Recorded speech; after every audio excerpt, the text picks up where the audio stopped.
Being Gadha, teach me, I'll remember. Being Gadha, involve me and I learn. Hello Gadhas! Subscribe कर दो यार। चलो शुरू करते हैं टर्म 2 का दौर, क्योंकि कभी ओवर कॉन्फिडेंस में नहीं रहना चाहिए यार।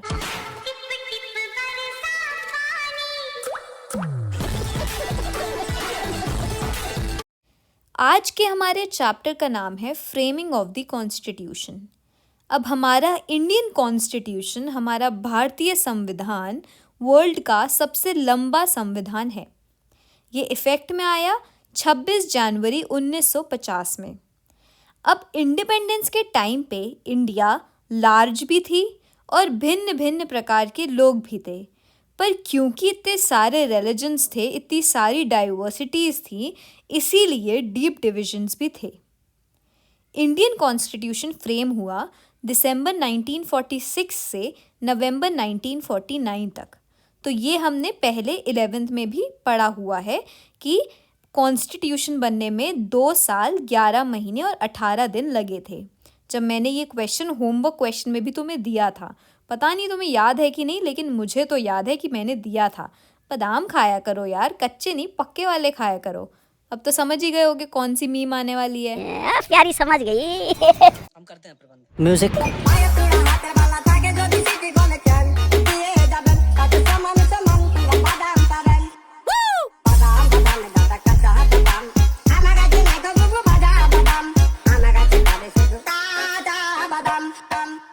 तो कॉन्स्टिट्यूशन साइन हुआ दिसंबर 1949 में 3 साल के डिबेट के बाद।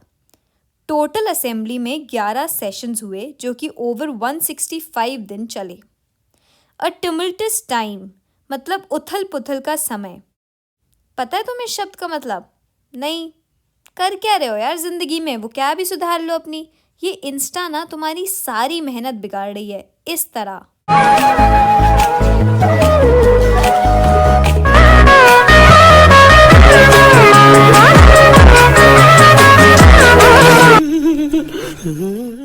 अब इस टाइम पे क्या हुआ, सबको अपना बिटर पास्ट याद था। पार्टीशन की मेमोरीज, क्विट इंडिया स्ट्रगल जो कि 1942 में हुआ था, आज़ादी के लिए सुभाष चंद्र बोस के एफर्ट्स भी सबको याद थे, रॉयल इंडियन नेवी के सिपाहियों का बॉम्बे और बाकी शहरों में विद्रोह सबको याद था, और किसान और मजदूरों के आंदोलन भी हो रहे थे। उनको ये सब याद था, और एक आजकल के बच्चे हैं जिन्हें ये सब याद रहता है। हेलो भैया। हाँ बोलना। उसकी आवाज सुनिए, उसको कॉन्फ्रेंस में लो ना यार प्लीज। अच्छा रुक, मैं लेता हूँ, बट तू कुछ बोलिए मत, ठीक है? हाँ राहुल, कैसा है? मैं बस, तू बता। हाँ मैं भी एकदम फर्स्ट क्लास हूँ। आज आ रहे कहाँ? मैं भूल गया, आज मेरा बर्थडे है।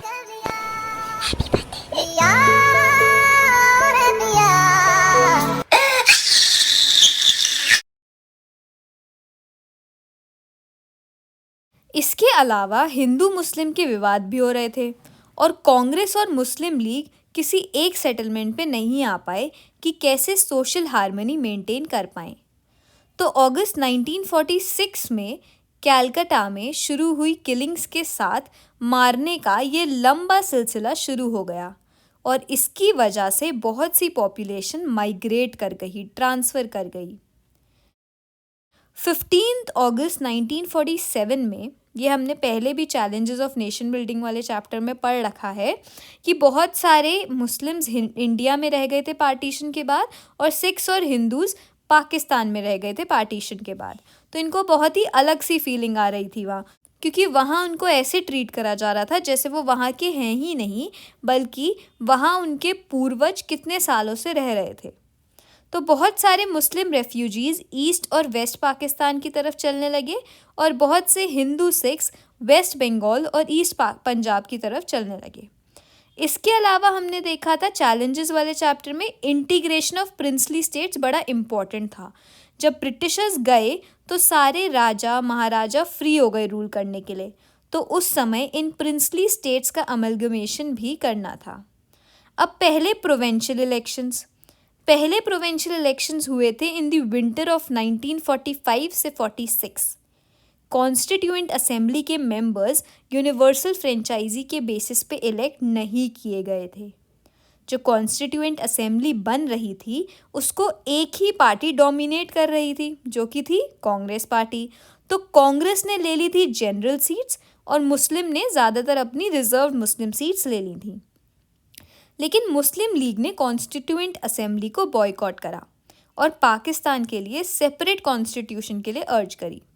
मतलब 1945 से 46 में पहले इलेक्शंस हुए और फिर 47 में पार्टीशन हो गया। शुरू में सोशलिस्ट भी ज्वाइन नहीं करना चाह रहे थे, क्योंकि उनको लगता था कि कॉन्स्टिट्यूएंट असेंबली एक तरह से ब्रिटिश मेड है, इसीलिए 82% मेंबर्स कांग्रेस पार्टी के मेंबर्स भी थे। अब Congress party was not a party with one voice. ऐसा नहीं है कि कांग्रेस पार्टी के सारे मेंबर्स एक ही चीज़ पे एग्री कर जाते थे, नहीं। कुछ इंस्पायर्ड थे सोशलिज्म से, तो कुछ लैंडलॉर्डिज्म के डिफेंडर्स थे, कुछ कम्युनिज्म को सपोर्ट कर रहे थे, तो कुछ सेक्युलरिज्म को कर रहे थे। अब क्रिटिसाइज तो करते ही हैं, और उन क्रिटिसिज्म को क्रिटिसाइज करने के लिए काउंटर क्रिटिसिज्म भी होती रहती थी, पर सब पार्टिसिपेट करें इस दृष्टि से पब्लिक को भी अपने व्यूज़ देने को कहा गया। तो लिंग्विस्टिक माइनॉरिटीज़ चाह रही थी कि अपनी मदर टंग की प्रोटेक्शन, रिलीजियस माइनॉरिटीज़ चाह रही थी स्पेशल सेफगार्ड्स, दलित्स चाह रहे थे कि सारे कास्ट ऑपरेशन ख़त्म हो जाएं और उनके लिए गवर्नमेंटल बॉडीज़ में सीट्स रिजर्व करी जाएं। इसके अलावा पब्लिक डिस्कशंस होते थे जिसमें कल्चरल राइट्स और सोशल जस्टिस के इश्यूज डिस्कस करे जाते थे। अब कॉन्स्टिट्यूएंट असेंबली में इन टोटल 300 मेंबर्स थे, जिनमें से 6 ने बहुत इम्पोर्टेंट रोल निभाया है। ये 6 हैं नेहरू, पटेल, राजेंद्र प्रसाद, अंबेडकर, के.एम. मुंशी और अलादी कृष्णस्वामी अय्यर। नेहरू की बात करें तो वो लाए थे ऑब्जेक्टिव रेजोल्यूशन, जो हम आगे पढ़ेंगे।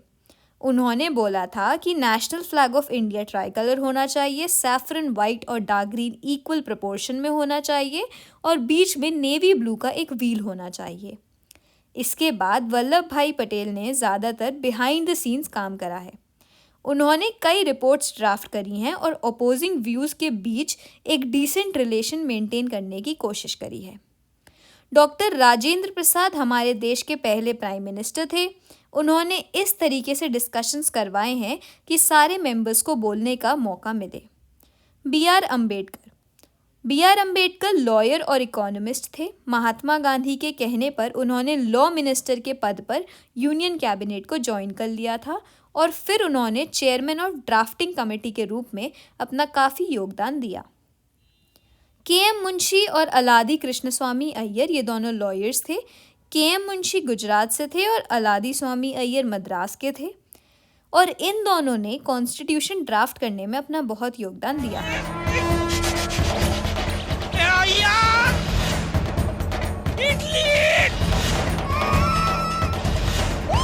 इनके अलावा 2 सिविल सर्वेंट्स भी थे। एक बी.एन. राव, जो कि कॉन्स्टिट्यूशनल एडवाइज़र थे। इन्होंने अलग अलग कंट्रीज़ के अलग अलग पॉलिटिकल सिस्टम पे स्टडी करी और उस पे बेस्ड बहुत से बैकग्राउंड पेपर्स तैयार करे। दूसरे सिविल सर्वेंट थे एस.एन. मुखर्जी, जो एक चीफ ड्राफ्ट्समैन थे, जिन्हें कॉम्प्लेक्स प्रपोजल्स को सिंपल लीगल लैंग्वेज में कन्वर्ट करना आता था। अब बी आर अम्बेडकर के पास ड्राफ्ट कॉन्स्टिट्यूशन को गाइड करने की भी रिस्पॉन्सिबिलिटी थी। तो कॉन्स्टिट्यूशन बनने को टोटल 3 साल लिए और सारे डिस्कशन के प्रिंटेड रिकॉर्ड्स 11 भारी वॉल्यूम्स में लिखे गए। अब होमवर्क क्वेश्चन। पहला, in all assembly held dash sessions. Total assembly में कितने सेशंस हुए। दूसरा, first provincial elections were held in dash. पहले प्रोविंशियल इलेक्शंस कब हुए थे। तो आ जाओ गाइस, कमेंट सेक्शन आपका स्वागत करता है।